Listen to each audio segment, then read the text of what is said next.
रंगदारी के लिए जान की धमकी देकर, जान से मारने की धमकी देकर रंगदारी वाले मामले, इन दोनों में ही काफ़ी गंभीरता से पुलिस मुख्यालय द्वारा भी हमें निर्देशित किया हुआ है। पुलिस महानिदेशक द्वारा, आईजी सर द्वारा भी हमारी रेंज की प्रायोरिटी रही है।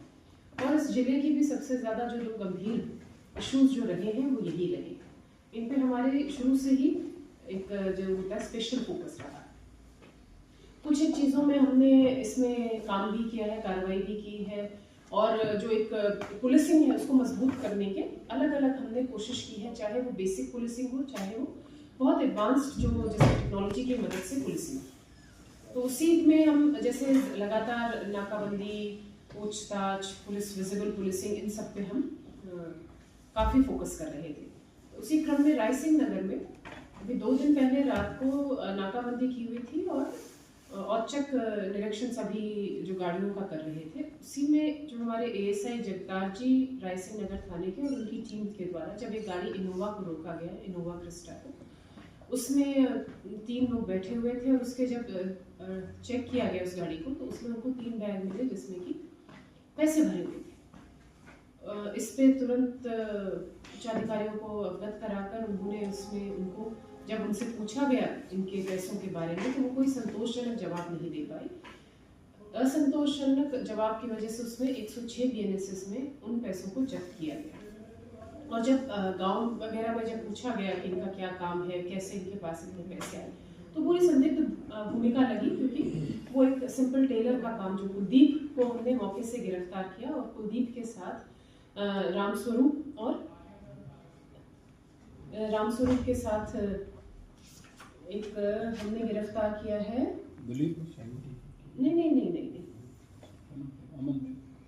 अमन और रामस्वरूप। कुलदीप के साथ अमन और रामस्वरूप को गिरफ्तार किया था, फिर डिटेन किया था, 170 बीएनएसएस में गिरफ्तार किया।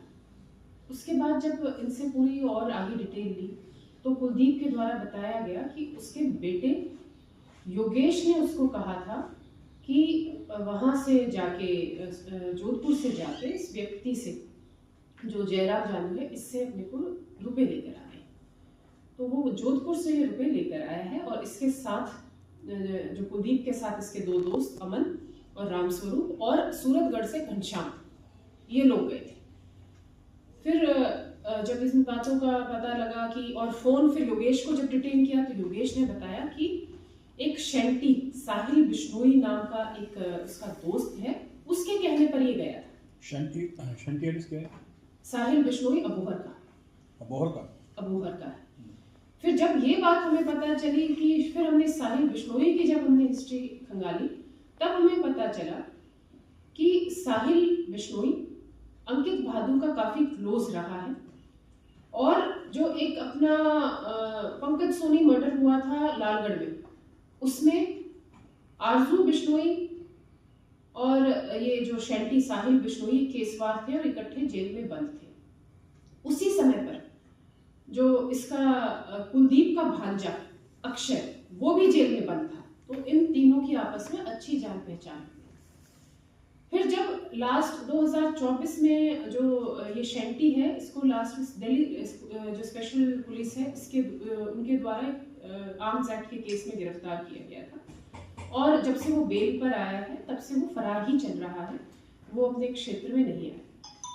अब इनका जो एक मॉडस ऑपरेंडी जो ये था वो था कि जो ये अक्षय और शैंटी ये लगातार आरजू बिश्नोई के संपर्क में,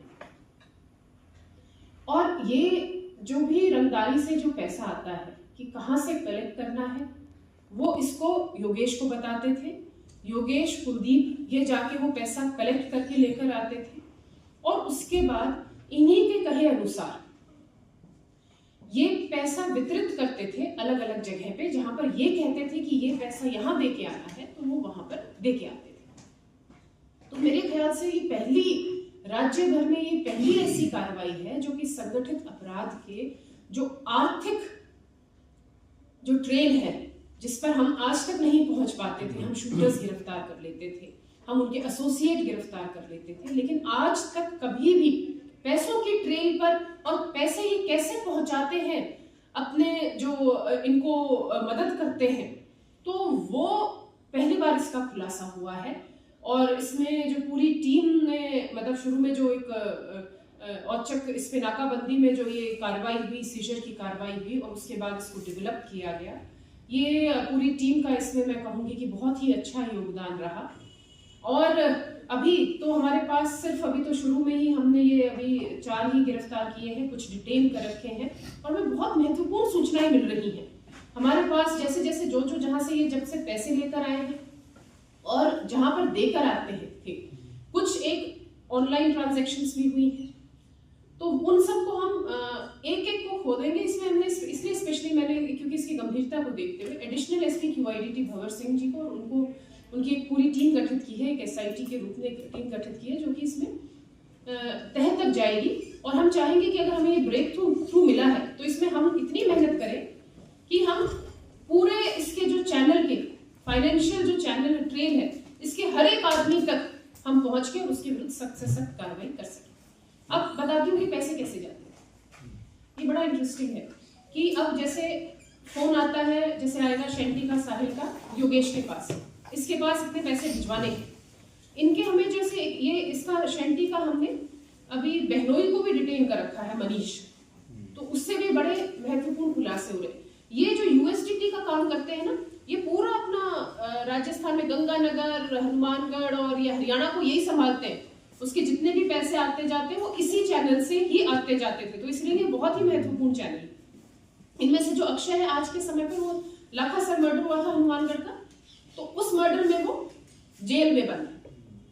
तो इसमें क्या करते हैं कि USDT, अब जैसे मुझे आपके पास पैसे भिजवाने, तो अगर अन्य स्टेट का हुआ तो क्या करूंगी कि मैंने ये जो कुछ एक म्यूल अकाउंट्स, ये बेचारे गरीब जिसको कुछ पता नहीं होता, उनके नाम से अपने अकाउंट्स खुलवा देते हैं। फिर उसके बाद उसकी ID पासवर्ड होती है, तो उसमें उतने पैसे USDT खरीद लेते हैं। मैंने आपके पास पैसे भिजवाने, तो मैंने USDT खरीद ली।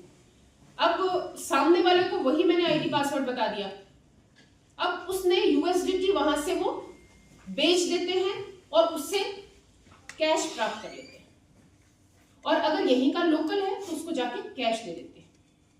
तो ये पूरा इनका जो फाइनेंशियल जो चैनल, मतलब ये इस तरह से चलता है, कैश, खाते में पैसे और USDT के माध्यम से। तो इनके माध्यम से ये, जैसे अब सबसे अच्छी बात ये भी है टेक्नोलॉजी की कि हम कई बार ट्रेस नहीं कर पाते, लेकिन टेक्नोलॉजी हमेशा ट्रेल भी छोड़ जाती, तो उसी का ही हम मदद लेके हम प्रयास करेंगे कि हम इसकी तह तक पहुंचे। तो साइबर फ्रॉड का भी पैसा आ रहा है कुल मिला के। साइबर फ्रॉड क्योंकि इसमें अनुसंधान बहुत बड़ा होगा, बहुत गहनता से करा जाएगा, उसी के बाद में कुछ डिटेल मिलेगी। तो जयराम जो है जोधपुर से, उसको भी हमने जोधपुर पुलिस की मदद से डिटेन कर लिया है।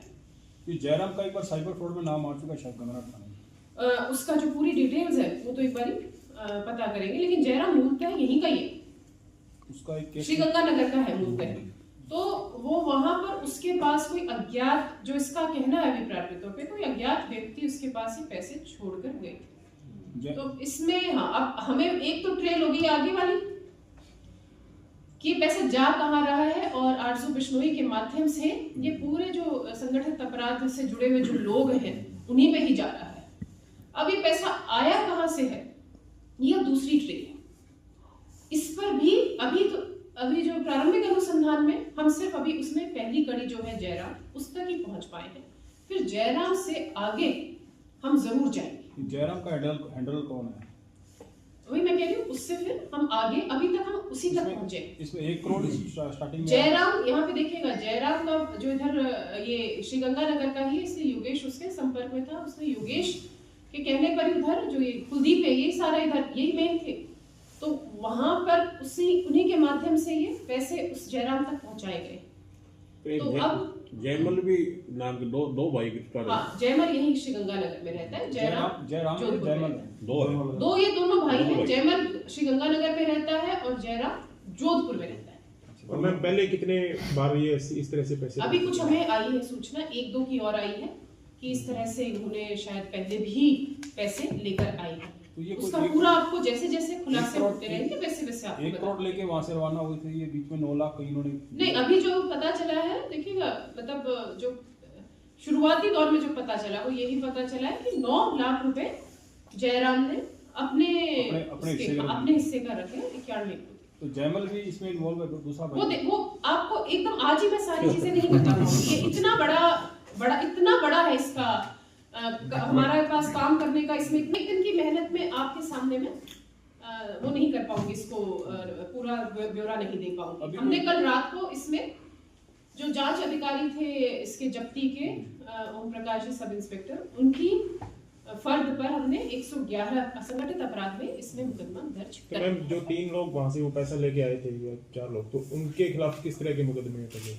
अभी तक इनमें से ये इस तरह से देखिए, ये तो बड़ी सोचने की मतलब बहुत मैं कहती हूँ कि सरप्राइजिंग बात है कि ये इतने शांत आराम से मतलब अंदर लोकल होकर काम करते हैं आमजन के उसमें, कि किसी को पता ही नहीं चलता। इनमें से किसी के विरुद्ध आपराधिक रिकॉर्ड ही नहीं, कोई कोई आपराधिक रिकॉर्ड नहीं।